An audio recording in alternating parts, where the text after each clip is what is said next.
오늘부터 우리에게 주시는 말씀은 마가복음입니다.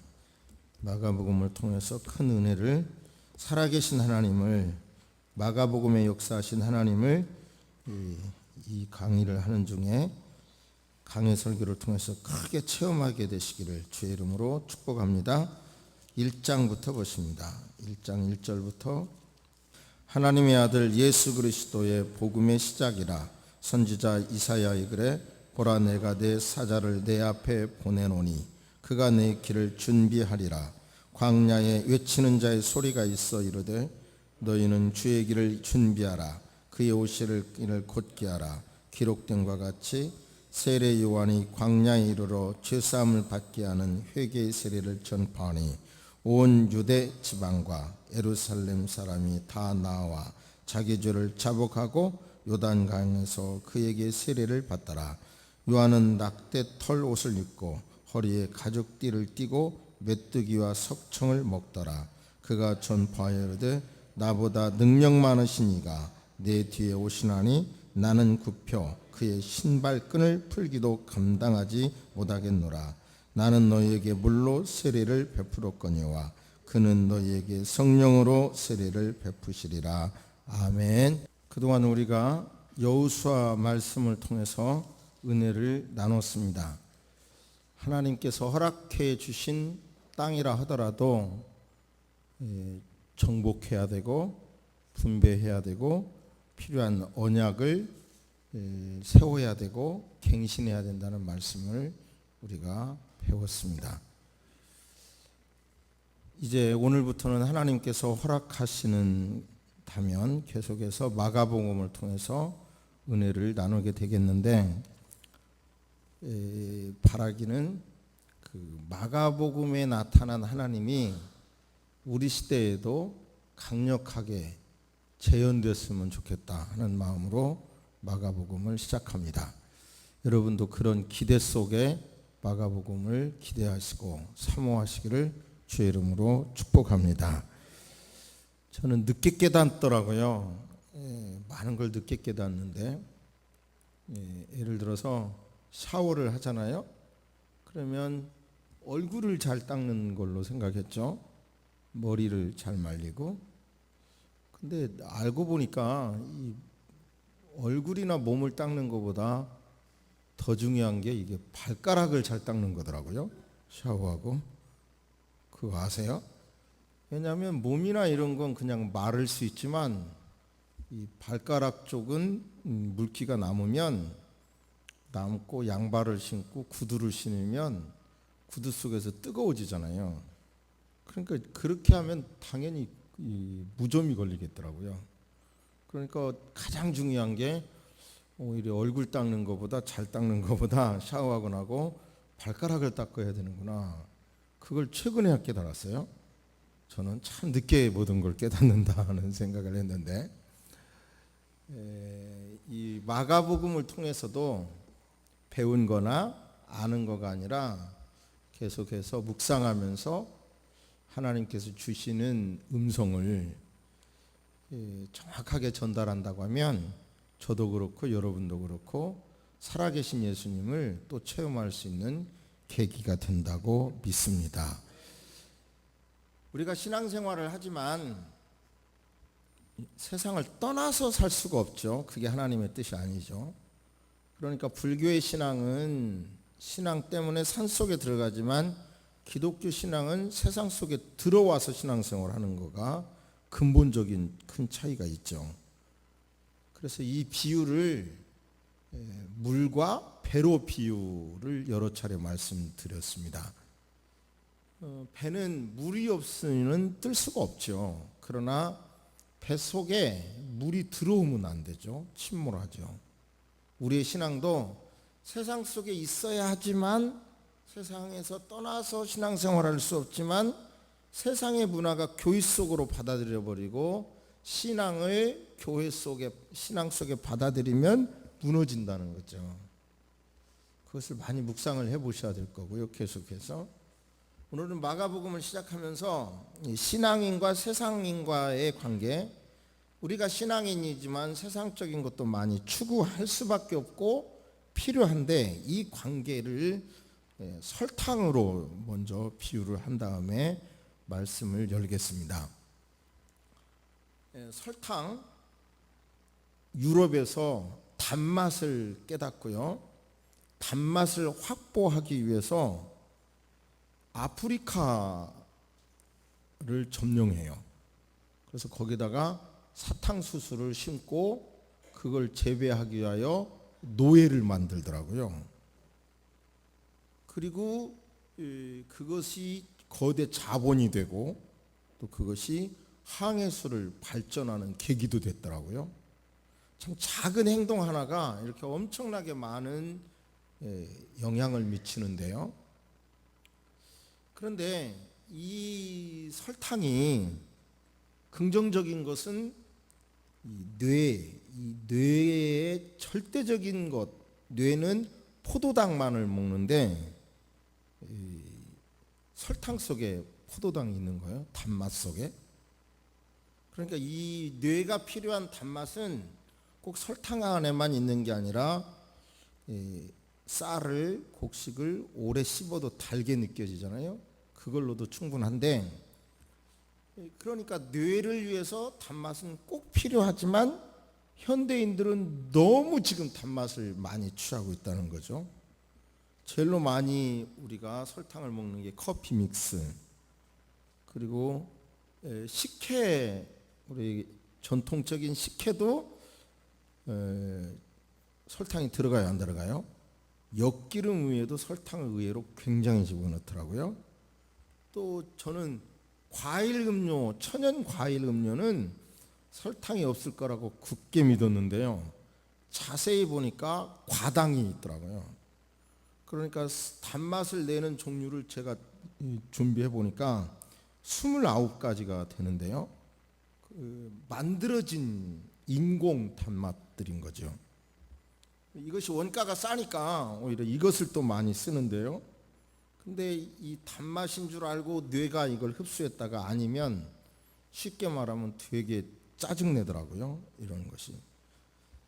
고추장에, 매운 고추장에 무슨 단맛이 있을까 했더니 예를 들어서 파는 고추장 3분의 1이 설탕이더라고요. 그리고 또 흑설탕은 몸에 좋다는 생각이 있어서 그것도 찾아봤더니 그것도 잘못된 거고 똑같이 나쁘다는 거예요. 우리는 단맛을 많이 취하면 살찐다 이 생각만 했고 어렸을 때는 이빨 썩는다 이런 소리만 들었는데 조사해 보니까 140종류의 현대 질병을 일으키는 요인이더라고요. 그래서 지금 멕시코, 뉴욕 같은 데에서는 이 단맛의 음료를 내는 회사에게 굉장한 세금을 물리고 있더라고요. 그래 이마트 조사를 해보니까 직접 설탕은 소매는 굉장히 줄었는데, 그러나 아직도 단맛으로 제품을 만드는 회사의 주문량은 결국은 줄지 않고 있어서 심각한 문제이더라고요. 쉽게 말하면 설탕이 몸에는 유익하지만 현대인들은 너무 지금 설탕을 우리가 많이 먹을 수밖에 없고요, 지금 먹고 있고 이것은 심각한 우리 질병의 요인이 되고 있다는 겁니다. 신앙생활을 하지만, 제가 이 말씀을 드리는 이유는 신앙생활을 하지만 세상을 떠나서 살 수 없고 세상 사람들이 추구하는 것 우리는 불필요하다 이럴 수도 없는 요소가 있지만 그 선을 우리는 분명히 해야 신앙의 그 의미를 지킬 수 있어요. 할렐루야, 할렐루야. 불필요하다 하는 게 아니에요. 필요하지만 우리는 선이 분명, 우선순위에 선이 분명해야 돼요. 이제 선구자라는 말이 오늘 길을 평탄케 하라는 제목의 설교인데, 세례 요한, 주의 길을 준비하라, 그의 오실 길을 곧게 하라 또는 평탄케 하라. 그러니까 어떤 옛날에는 대통령이 지나가려고 할 때 포장이 안 됐으면 갑자기 포장을 하는 경우가 있었죠. 그러니까 예수님의 오실 길을 이렇게 길을 내라 이 말인데, 지금은 누가 뭐라해도 기독교적인 관점이 아니라요, 과학적인 관점으로도 정말 끝점에 왔다고 그럽니다. 정말 끝점. 그러면 우리는 신앙인으로서 정말 끝점에서 살고 있는 이때에 선구자적인 역할, 세례 요한과 같은 역할을 해야 돼요. 그런 사명이 있습니다. 할렐루야. 세상이 너무 화려하게 좀 더 자자, 좀 더 졸자, 좀 더 즐겨라, 좀 더 너 중심으로 살아라, 이렇게 계속 우리를 유혹하지만, 온갖 단맛으로, 달콤한 맛으로 우리를 유혹하지만 우리는 정신을 잃으면 안 돼요. 지금은 종말이 가까운 때야. 그러니까 세상 속에 살지만, 세상 것도 필요하지만 우선순위를 잃어버리면 안 돼 라고 하는 것은 의식을 오늘 말씀을 통해서 회복하시기를 주의 이름으로 축복합니다. 그리고요, 기독교 신앙은 온 세계적이지만 제가 믿기로는 나라가 있어야 기독교 신앙을 지킬 수 있어요. 지금 우리가 살고 있는 이 세상은 너무 많이, 정말 너무 많이 급변하고 있는데, 이런 때 정부가 나서서 할 수 없는 역할이 있어요. 정부는 국제 이 관계에서 차마 말 못하는 것을 우리 그리스도인들이 선구자 앞장서서 의식을 가지고 이 나라를 위해서도 이 본문 앞에 우리가 가져야 할 의식이 있어요. 그 의식을 확실하게 깨달으셔서 살아있는 신앙을 실천하는 여러분 되시기를 주의 이름으로 축복합니다. 유명한 이 세례 요한의 본문에서 이 서론의 말씀을 듣고 어떤 말씀을 주실 것인지 한번 생각해 보시기 바랍니다.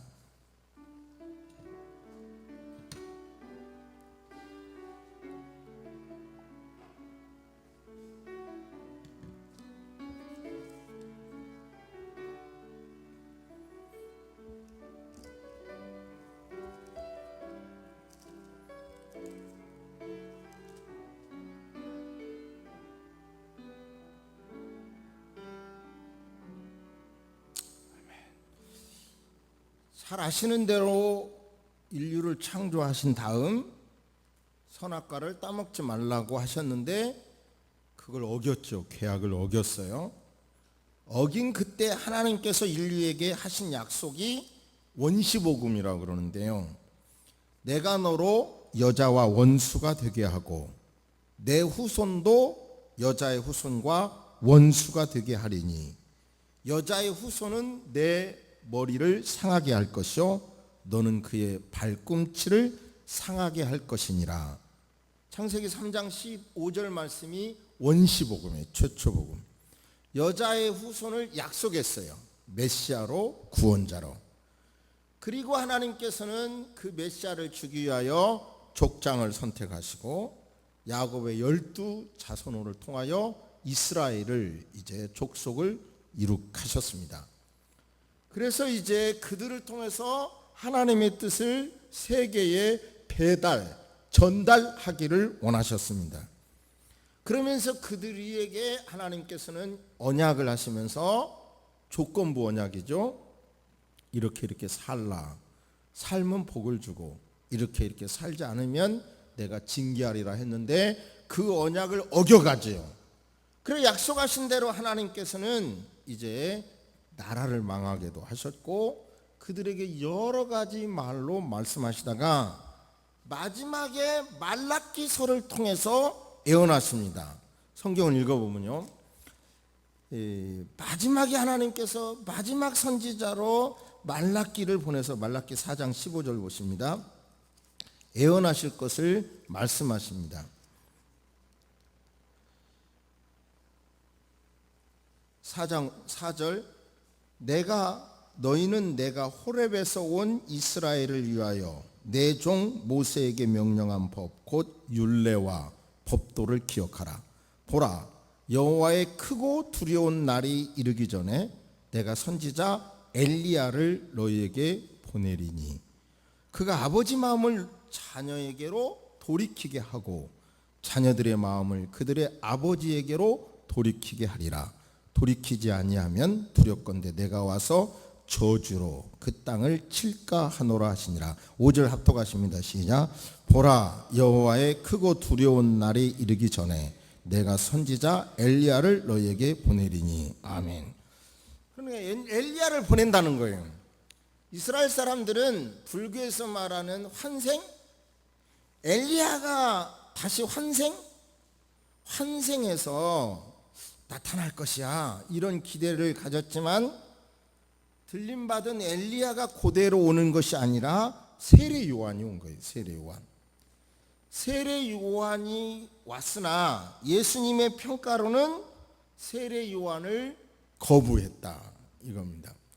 하나님께서는 그들이 기다리던 엘리야를 사가랴의 집안을 통해서 준비하셨어요.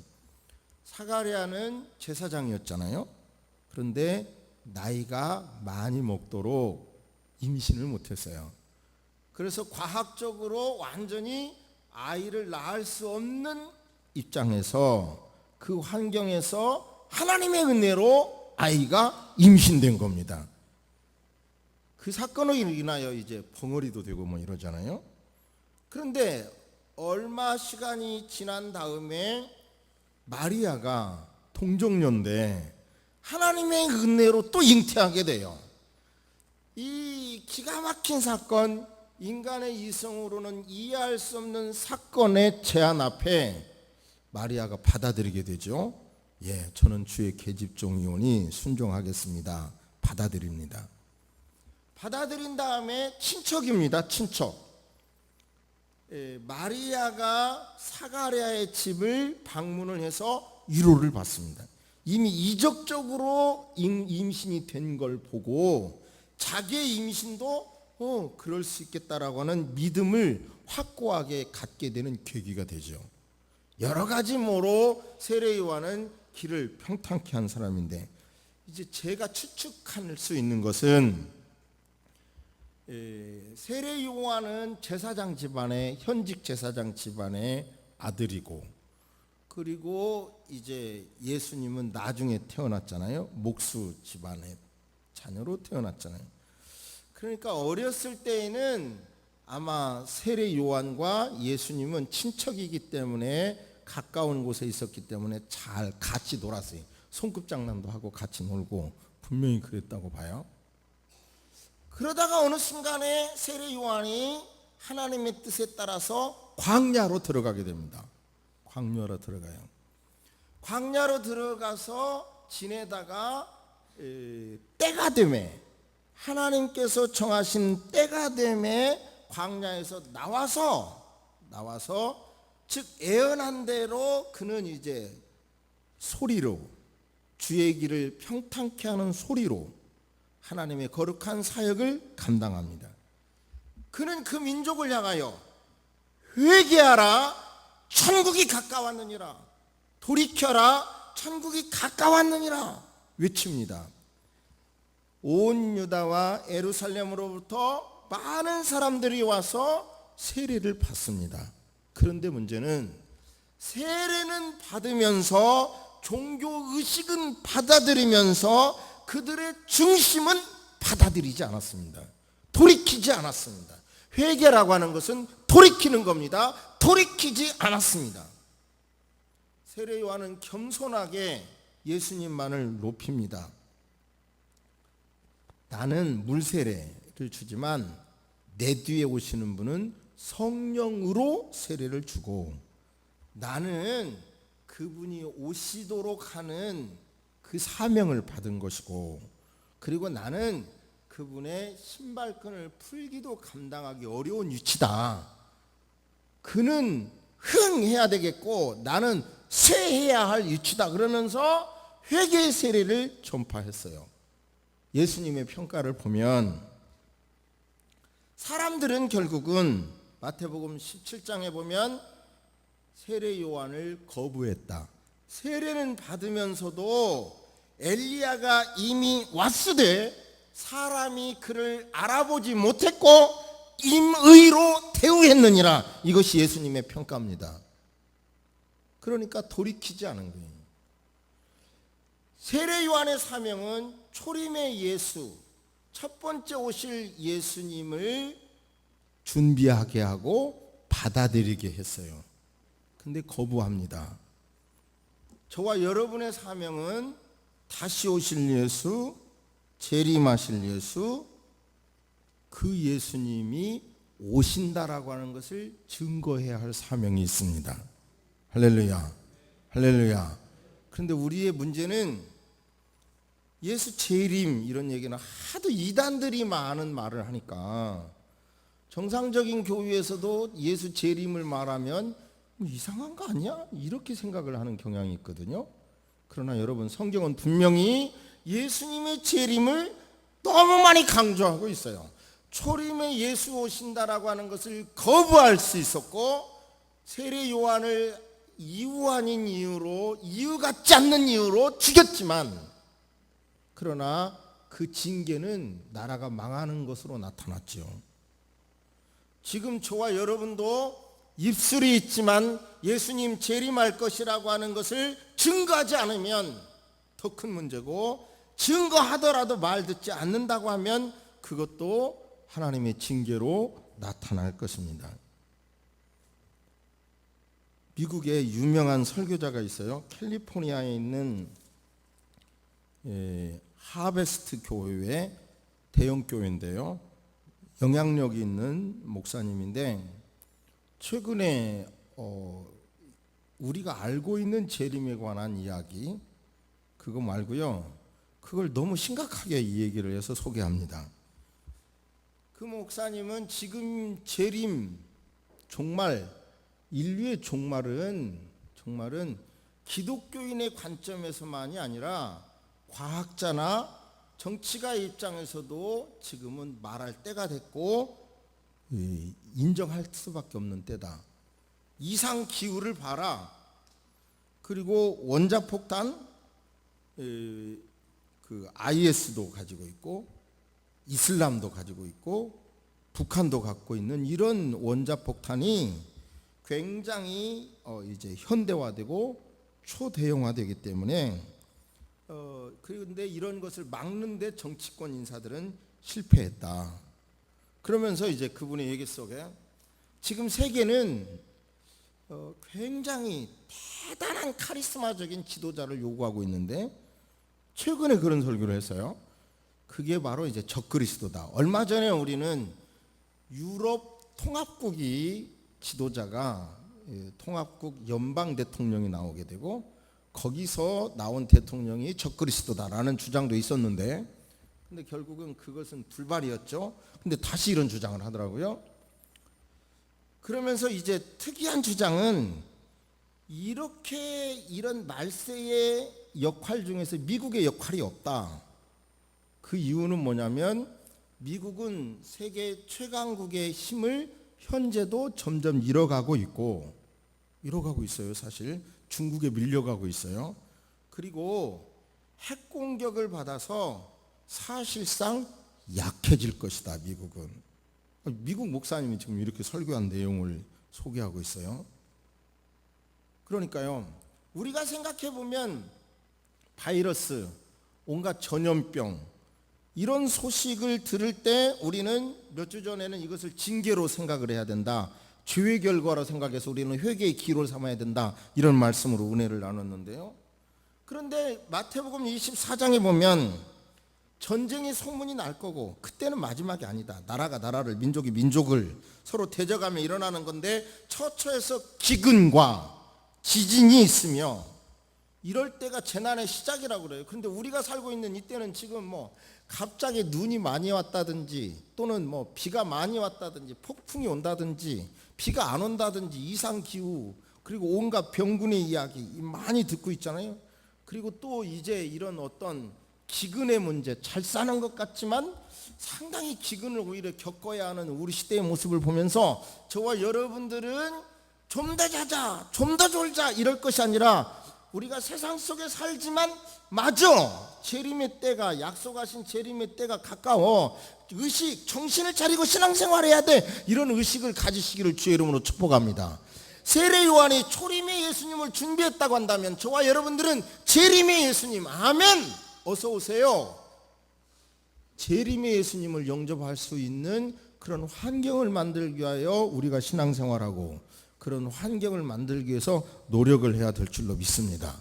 할렐루야. 또 하나의 우리의 사명이요, 재림 앞에서 너무 세속적인 가치에 너무 우선순위 두지 말자. 적당선에서 감사하며 살자. 그래도 하나님 중심으로 살아야지 악하게 사는 게 잘 사는 게 아니야. 이런 의식 구조를, 우선순위를 분명히 하시기를 주의 이름으로 축복합니다. 뿐만 아니라 제가 이런 말씀을 이 본문 앞에서 과연 소개하는 게 하나님의 뜻일까 많은 생각을 했는데요, 결국은 하나님의 뜻이라는 확신 속에 말씀을 드리는데, 우리 그리스도인이 누가 뭐라고 해도 대한민국이 어려울 때 이 나라를 구해내는 역할을 함으로 우리나라에 이렇게 많은 기독교인이 생긴 거예요. 그렇다고 하면 지금도 이 급변하는 세상에서 우리 그리스도인이 가져야 할 의식이 있습니다. 나라를 지키기 위해서 가져야 할 의식이 있어요. 예를 들어서 양담배, 얼마 전에 우리는 양담배 피우면 안 된다 이런 주장을 했죠. 그런데 사실 외국 담배 피우면 안 된다는 주장을 국가는 할 수 없는 거예요. 왜 그런 줄 아세요? 우리나라는 물건을 팔아야 먹고 사는 나라예요. 그런데 외국 담배 피우면 안 된다고 정부는 할 수 없잖아요. 그런데 이제 교회에서는 할 수 있죠. 교회에서는 양담배 피우면 안 된다 이렇게 할 수 있죠. 그런데 가장 멋진 거라고 생각해요. 담배 피우면 건강이 나빠진다고 하다가 담배 피우는 금연구역을 정해가지고 아파트 베란다에서도 못 피게 하고 회사 안에서도 못 피게 하고, 어디서 피는지 참, 그러고 공원에서도 금연 이렇게 써놓고 택시 앞에도 금연 붙여놓으니 어디서 피는지 잘 모르겠어요. 화장실에서도 금연. 이건 참 잘하는 거예요. 이렇게 해야 되는 거죠. 근데 예를 들어서 지금 우리나라를 살리기 위해서 제가 볼 때 가장 중요한 것은요, 예를 들어 우버 택시라는 말 들어보셨어요? 그런데 쉽게 말하면 개요가 차를 가진 사람과 승객 필요한 사람을 연결해 준다는 거예요. 그래서 요금을 낸다는 건데, 그 회사의 지금 그 파워가 우리나라 그 15만 명을 가진 자동차 한 대도 없는 그 회사가 15만 명을 가진 현대자동차보다 재산 가치가 더 한다고 하더라고요. 근데 우리나라에서도 지금 서울에서 그것을 우버 택시를 운영하려고 하다가 서울시에서 여러 가지로 현재로 막고 있는데요. 그런데 세상은 막 이렇게 급변하는 거예요. 주보에도 지금 썼는데 저도 신조 새로운 단어라 잘 몰라서 드론. 얼마 전에 고속도로 갔다 왔는데요, 인공위성이 고속도로에 위반 차량을 찍는다고 광고하더라고요. 그래서 야, 저게 뭐지? 하고 찾다 보니까 깜짝 놀랐어요. 드론이라고 하는 게 지금 벌써 사용되고 있는데, 예를 들어서 카메라 찍는 사람들이 저 계곡 같은 데 못 내려가잖아요. 그러니까 이렇게 잠자리 같은 것이, 비행기 같은 것이 조종하는 대로 움직여서 저 아래에 가서 있는 것을 찍을 수 있는 거예요. 조종을 해갖고. 근데 이것이 미국만 해도 벌써 저 피자 같은 거 있잖아요. 피자를 우리나라는 오토바이 탄 사람이 배달하잖아요. 피자를 벌써 드론이 배달하고 있대요. 이해가 돼요? 그런데 이 드론 하나만 해도 이게 앞으로 3년 후에 어떻게 변할까라는 책도 있어서 보니까 상상을 초월하게 변하더라고요. 그러니까 왠지 이 세계적인 소득은 올라가는데 일자리는 잃어가는 이 심각한 문제가 지금 세계가 겪고 있는 거예요. 그러니까 세계적인 공룡 기업인 월마트 같은 데에서는 얼마 전에 이제 미국에 있는 자국 제품을 받아들이겠다 그렇게 선언을 하더라고요. 미국에 있는. 왜냐하면 싸다고 해서 외국 제품을 막 받아들이기 시작하니까 내 나라 국민들의 직업을 잃는다는 거죠. 그러면서 이제 많이 회복이 됐다는 기사를 봤는데요. 자, 보세요. 지금 기독교 신앙은 세계적입니다. 그런데 지금 이 세상은 너무 많이 변합니다. 너무 많이 변하는 과정에서 정부가 나서서 못하는 일을 우리 그리스도인이 의식을 가지고 나라를 지켜야 돼요. 그러기 위해서는 하다못해 사과 하나를 사 먹어도요, 내 나라 내 땅에서 나온 걸 사 먹으려는 의식이 있어야 돼요. 물건 하나를 사도 중국 제품이 아무리 싸도 국산 제품을 사려는 의식을 가져야 돼요. 제가요, 땅콩이 머리에 좋아진다는 걸 알아서 틈틈이 먹으려고 그러는데, 땅콩을 사기 위해서 여기 수요장터에서 사면 이게 국산이라고 하는데 이건 믿을 수가 없더라고요. 그래서 믿을 만한 마트에 가서 땅콩을 사려고 3군데 가봤어요. 그런데 놀랍게도요, 다 중국산이에요. 중국산 이렇게 돼 있어요. 그러니까 지금 우리 시대에는 그리스도인으로서 이 나라를 지키기 위해서 우리가 가져야 될 것은 이제 우리나라 제품을 우리가 소중히 여겨야 되겠구나, 그런 의식을 가져야 돼요. 저기 시와에 공장이 많은데요, 누가 그래요, 왜 저렇게 공장이 많아서 냄새나고 이렇게 되냐고. 그래서 제가 반말로 대답해 주기를, 공장이 있어야 먹고 살지 집만 있으면 어떻게 사냐. 그런데요, 구미에 공장이 많은데 거기에 이 스마트폰의 이 프레임 있잖아요, 요거를 틀이 있었는데 요거를 없애버리고 물건을 만드는 형식으로 바꿈으로 요 한 가지만 해갖고도 공장 50개가 문 닫았다는 기사를 봤어요. 이렇게 세상이 급변해요. 그러니까 결국은 기독교 신앙은 세계적이지만 내 나라는 있어야 돼요.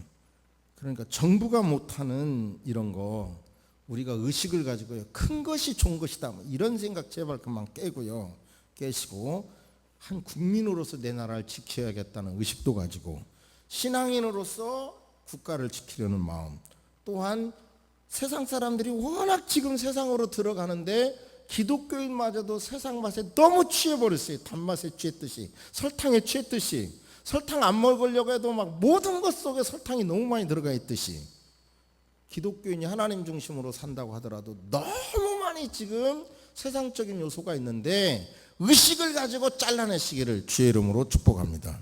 아멘. 구체적으로 무엇을 적용해야 될 것인지 다시 한번 생각해 보시기를 바랍니다.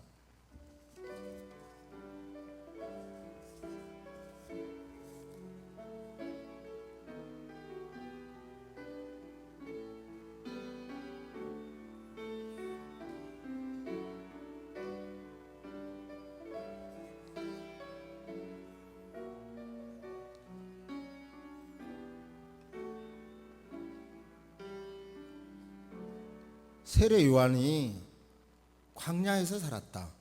뭘 먹었다고 성경은 표현하고 있습니까? 노얄제리 먹었다는 거예요. 노얄제리예요. 석청이 노얄제리입니다. 오리지널 꿀입니다. 그러니까 이거 얼마나 좋은 거 먹은 거예요? 그렇죠? 그러니까 여러분 따지고 보면 하나님의 뜻을 위하여 광야에 가면 맞아 지독하게 비참해지는 것 같지만, 하나님의 뜻을 위하여 광야에 가서 지낸 세례 요한을 하나님은 뭘 먹이셨어요? 로얄젤리를 먹이셨어요.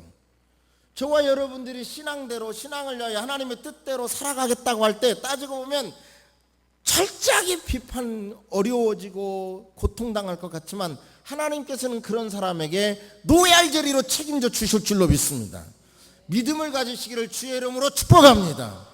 그런 사람 앞에는 지난주에 말씀드린 대로 골리앗이 아무리 크다 하더라도 믿음을 가지고 가는 사람 앞에는 믿음에 몰입해서 믿음에 집중해서 골리앗 앞에 갈 때는 그 골리앗이 여러분 앞에 다 넘어지게 될 줄로 믿습니다. 이 믿음은 절대로 소설이 아닙니다. 추상적인 힘이 아닙니다. 역사가 증거합니다. 살아계신 힘입니다. 그 믿음으로 살기를 주의 이름으로 축복합니다. 할렐루야. 음식 속의 단맛만으로도 충분하다. 근데 우리는 지금 2층에서도 식혜가 있어요. 식혜. 그걸 마시려다가 그 식혜의 달짝지근한 맛이 좋아서 이걸레 마시려다가 저 속에 설탕이 얼마나 있을까요? 물어봤어요. 그랬더니 각권 집사님이 설탕 많아요. 엿기름만으로는 안 되나요? 그랬더니 아니에요. 음료에는 많이 들어갈 수밖에 없어요. 그러니까 이렇게 우리 가까이 있는 거예요. 우리 몸에 나쁘다고 하면서도 이렇게 가까이 있는 거고, 그러니까 우리는 우리 스스로 정말 신앙생활을 하지만 내가 세상 속에 살다가 보니 내 자신이 너무 세상적이지는 않나 한번 늘 점검해 봐야 될 것입니다. 예배를 드려도 내가 온전히 드리고 있나, 내가 너무 아까 집사님이 옛날 신앙 같은 신앙을 회복하기를 원합니다. 기도해서 가슴에 와 닿았는데요. 그래도 옛날만 비교해봐도 지금 저와 여러분은 너무 인위적이고 너무 편안해지고 나중심적으로 신앙생활하고 있는 요소가 없습니까? 한번 우리 스스로를 위하여 맞아, 신앙생활도 이렇게 하면 안 되겠다. 그것이 뭐냐 분명히 깨달으셔서 여러분이요 잘못된 것을 걸러내시고 잘라내시기를 주의 이름으로 축복합니다. 여호수아 말씀처럼 나와 내 가족은 하나님만 섬기겠다. 그렇게 할 때 결국은 그 여호수아를 통해서 하나님께서 크게 사용하지 않습니까? 그런 것처럼 우리 시대에도 바로 그런 믿음을 가진 자를 사용해 주실 것입니다. 다시 오실 예수님은 그래 이렇게 너무 세상으로 취해 있는 이때에 오히려 하나님 중심으로 분명한 신앙생활을 하는 사람을 찾고 있고, 그런 사람이 일어날 수밖에 없습니다. 저와 여러분들은 그런 그리스도인이 되셔서 세상적인 가치로 사람을 판단하지 마시고 살지 마시고 신앙의 가치로 감사하시면서 신앙의 방법으로 살아가시기를 주의 이름으로 축복합니다. 신앙생활 하자고 해서 우리가 교회만 모이자는 것도 아닙니다. 신앙 중심의 가치관을 가지고 들어가서 살자는 얘기입니다. 들어가서 살려고 할 때 대한민국 국민으로서 종말을 앞두는, 그리고 종말을 알고 있는 그리스도인으로서 무엇을 위하여 살 것인지 깊이 생각해 보시기를 주의 이름으로 축복합니다. 아멘.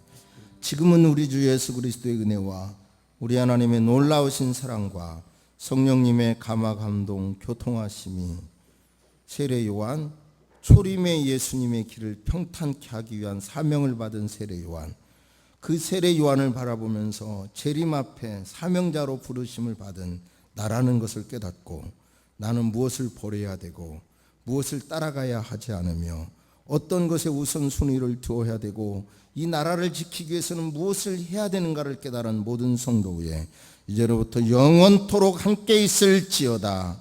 아멘. 함께